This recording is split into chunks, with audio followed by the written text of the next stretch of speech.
Welcome to Conversations in Integrative Medicine, and in this module I'm going to talk about a very important issue that's emerged in research in the area of obesity or overweight status, and that is really the relationship of obesity to inflammation.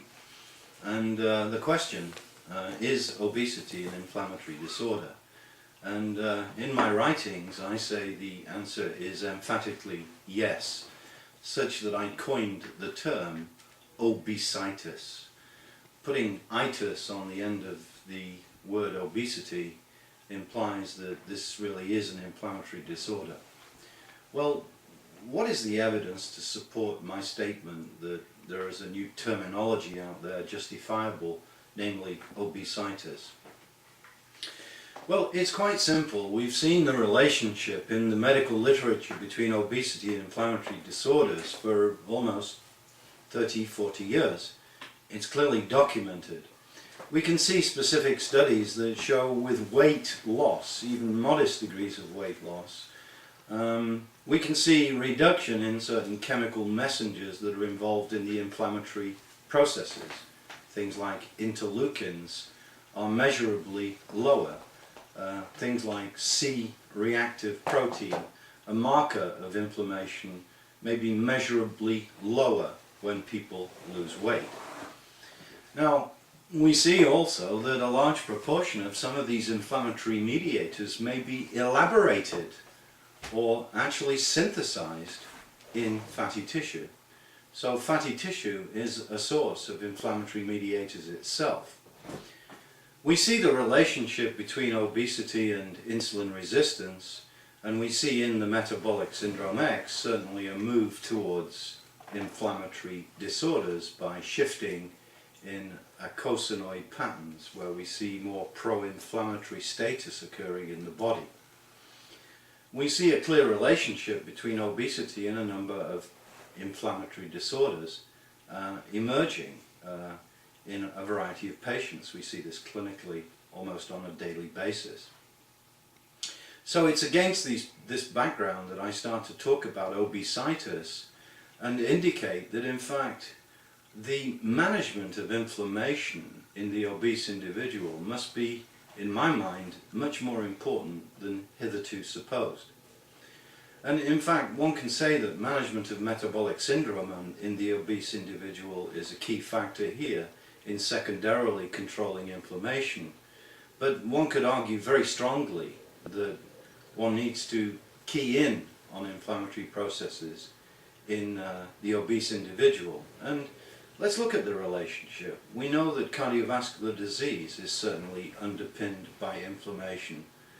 There are some modern authors who talk about almost every disease being underpinned by inflammation. We even hear, for example, that skin disorders may be primarily underpinned by inflammation or inflammatory processes that result in skin disorders, but also result in premature aging. So the idea that the inflammatory process is a premature aging factor is very well accepted.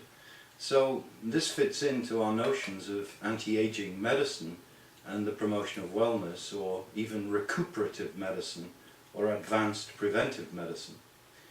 So I propose that in fact this idea of obesitis is a real phenomenon in clinical practice and really needs to be dealt with, and starts to pull together our understanding of the complex relationship between an overweight status, metabolic syndrome X, and pre-diabetes.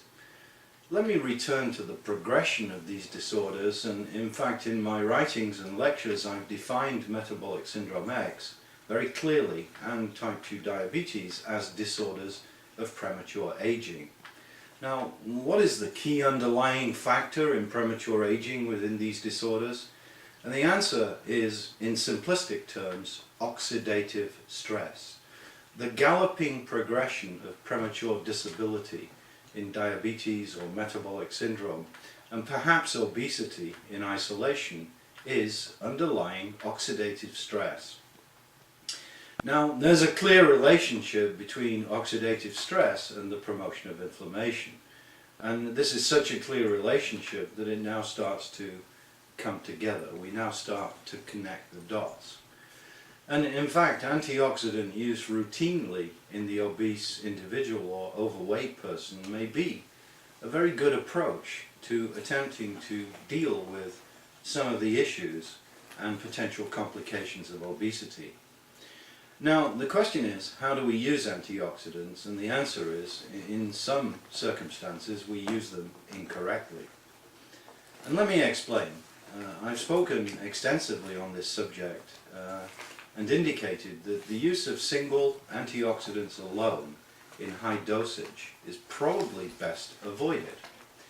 In fact, we see in the literature that excessive administration of vitamin C can result in a counter pro-oxidant effect.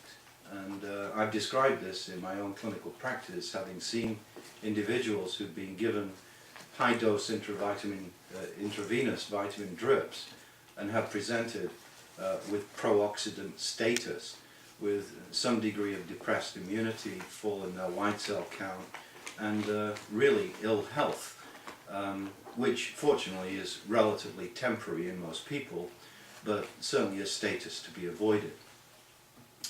So the idea of using antioxidants in its first principle is to use antioxidants together, and to use antioxidants that go to all body tissues. So one has to select lipophilic or hydrophilic, that's fat or water-loving antioxidants, and use them in a commingled manner so that one goes to water and fatty tissues.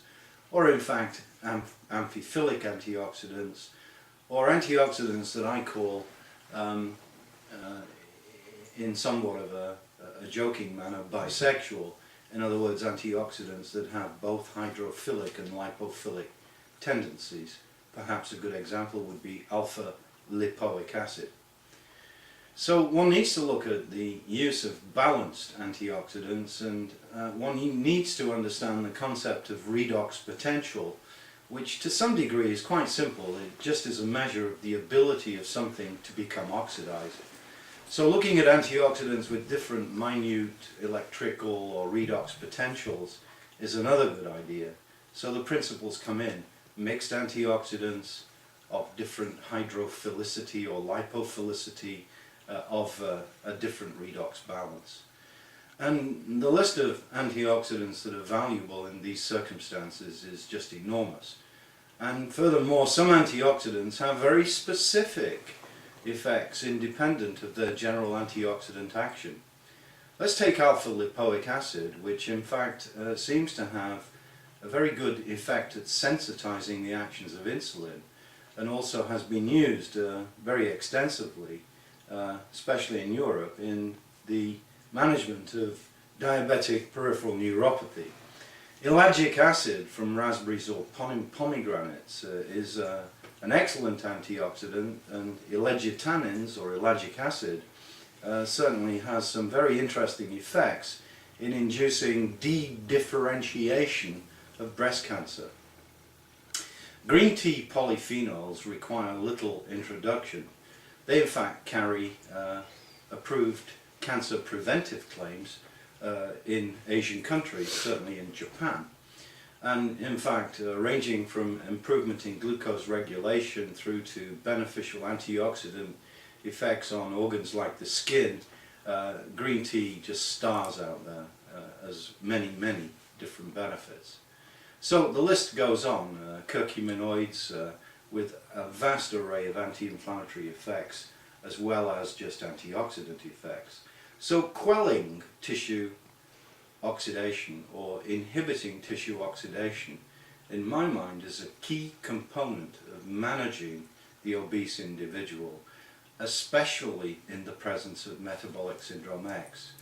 Thank you very much for listening to this module.